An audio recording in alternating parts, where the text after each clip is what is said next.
Hello and welcome to Ginger Prime. My name is Brian and this is my Gunbreaker controller guide.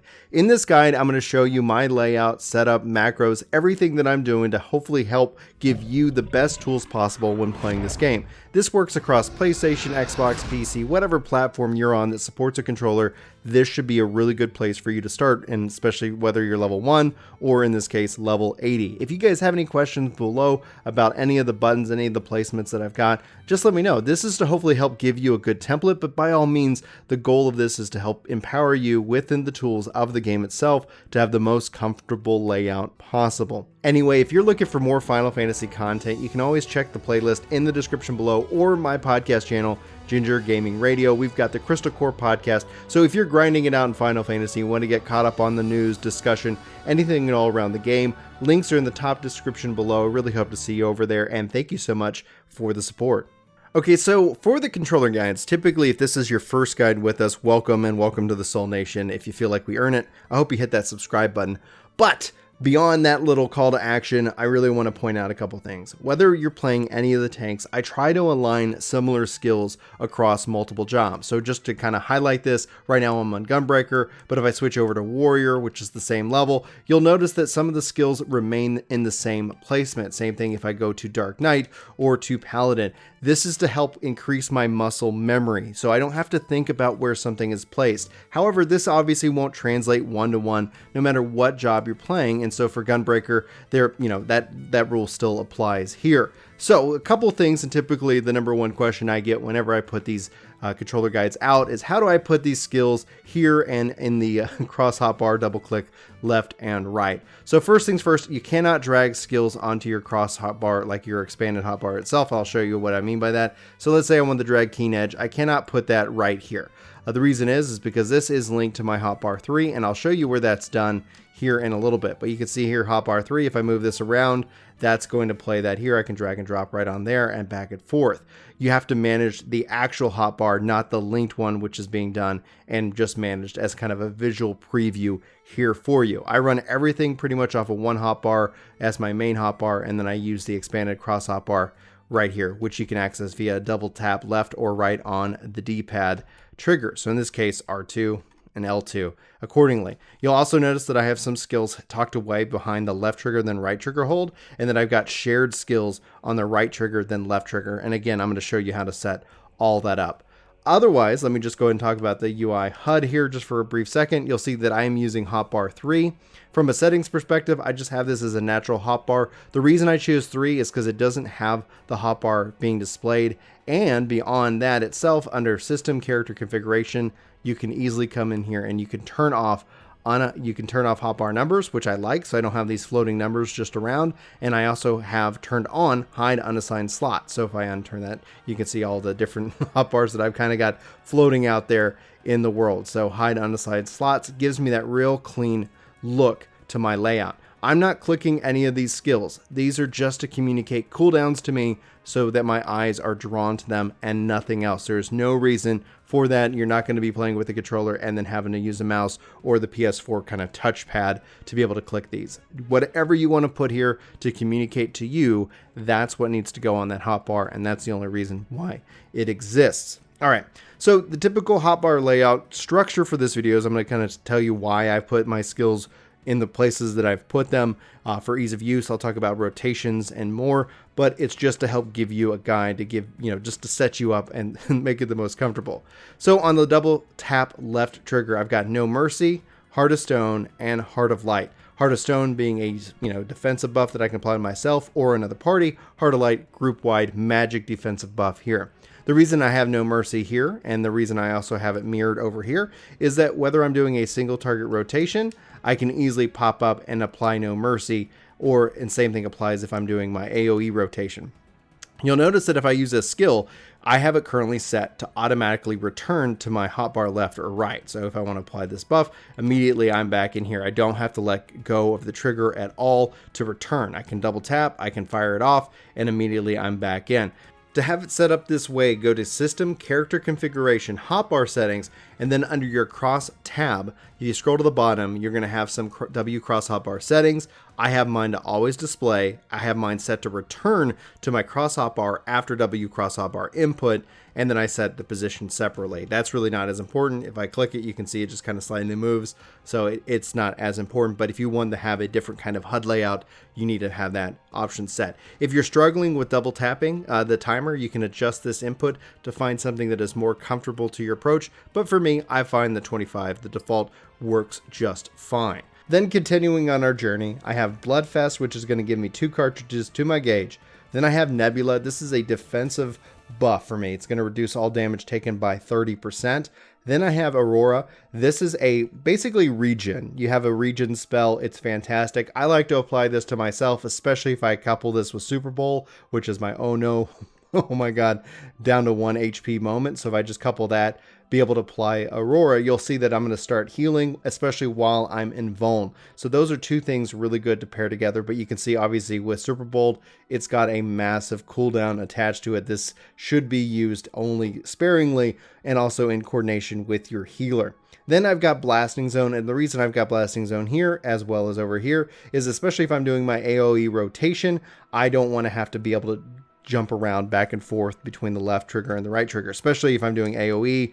Then I want to have to tap over here and then come back in. It's just extra clicks that I don't need. It doesn't actually slow me down. I can do that just fine and just as fast, but it's just nice because I can go ahead and apply it over here. Then over here, I've got my AoE rotation. You'll see with my tanks, there's a very theme here. On the left-hand side, it's very AoE based. On the right-hand side, it's very single target based. There are exceptions to that rule, but we don't need to go into that right now. So to start, I've got Demon Slice, I've got Demon Slaughter, I've got Bow Shock, and then I've got Fated Circle. Fated Circle obviously triggers off of having cartridges, which Demon Slaughter is going to feed me. This is kind of an AoE rotation, a nice little dot that is that has a nice long cooldown of 1 minute, but overall, I can actually move around and I can apply all my skills, especially I've got these targeting dummies right here, and I can be able to do all my attacks. And the nice thing about this is this makes me incredibly mobile, especially when getting out of AoEs. That's very important as a tank, and I put together over and Work to Game a tanking big and small guide. I'll include a link in the description for you guys because it's important to be able to adjust your settings and use your cooldowns appropriately so you can have big pulls and take a lot of pressure off your healers. Anyway, that's a long way of saying let's go on to the right hand side. Over here, we're going to start actually on the far right with Keen Edge, Brutal Shell, and Solid Barrel. This is your standard single target rotation that's going to put a nice little heal on you. It's also going to put a little barrier on you, and Brutal Shell is actually going to load up your gauge here. Then I've got Continuation. This is a part of a quest line, so if you're new to the Gunbreaker, be sure to do your Gunbreaker storyline quests so you can get this unlocked. Getting Continuation is pivotal to your overall experience for the job itself because that's going to feed off of Gnashing Fang, Wicked Talon, Savage Claw. So this makes the Gunbreaker super fast and effective. I'm going to go ahead and show it to you right now just because it's that important. So if I go ahead and get myself a nice little gauge here, I can fire this off with Gnashing Fang, bring in Continuation, again, Continuation, again, Continuation. If you're going to try to maximize out your DPS, you want to put on your damage buff and then start weaving that all in together along with your jumps just to be able to add in extra DPS within that 20-second window. So that's how that all works. And the reason why that's all there and Continuations here is it gives me the ability to have that mobility, and then on a controller, I can take my thumb off the right stick and slide it over into the area for a little bit of extra buff. It's not as comfortable. I would prefer this to be done a different way if I was making the call, but I'm not, so it is how it is, and it's still doable, so keep that in mind. And then finally over here, I've got Burst Strike. So again, a lot of single target damage, a lot of AoE damage, and then just trying to make it easy with No Mercy and Blasting Zone here as well. You can see I can easily get to No Mercy by double tapping, so as a part of my rotation, I was able to pop that on and then go into my overall just damage phase for the job itself. Then Blasting Zone as well to be able to kind of weave this in. You don't want to miss this. This is an 800 potency attack, very powerful for the Gunbreaker, and it's only got a 30-second recast. So this is great for weaving it in, and you're going to be able to do 2 a minute. So that's kind of how that works. Then over here, I've got Rampart. And then I've got camouflage. These are defensive buffs. In this case, increasing my, reducing my damage taken by 20%, and camouflage increasing my parry rate by 50% and reducing my damage taken by 10%. So overall, additional buffs here. Then I've got Sonic Break. This is a dot. The thing about this is still a weapon skill, so it does trigger a global cooldown, but that doesn't really matter. It still also has a recast time almost of a minute in this case, and being that it's driven by my skill speed, you can see that can be affected and decreased. The reason why this is important is that it's that dot, so you don't want to ignore that, especially on single targets. Then from here, I have got my cross roll abilities: Arm's Length, Interject, and Shirk. So Arm's Length is great. Like I talk about Arm's Length, Reprisal, Rampart. These are great skills, especially for mitigating damage in big AoE pools. Again, check out the guide earlier. Now that we've covered the main page, I'm going to go into page 2. This is when I hold down left trigger and right trigger. You can see over here that I've got Reprisal and Low Blow. This is my stun. My stun, no matter what, is always in the same spot, no matter what job, what class I am playing. That becomes muscle memory. Same thing applies for Rough Divide and Lightning Shot. Rough Divide is my gap closer, which you can kind of see. I was doing it as a part of my rotation, but if I do it here, it does get me close to the enemies themselves. It's got a cooldown and it stacks up to 2 times, which is fantastic. Lightning Shot is my ranged ability, so if I can't be close to the enemy, I can at least put some damage out on them. There's no TP cost to this. The TP is no more as of Shadowbringers, so you can do this every day, all day, and honestly, you should be doing that. I would recommend pulling with Lightning Shot and Rough Divide when you have access to that. The difference here is Gunbreaker does learn Rough Divide fairly early, not the earliest, but still gives you access to it, especially if you're doing low level and synced content. Then I've got Provoke. Then I've got Tank Mode.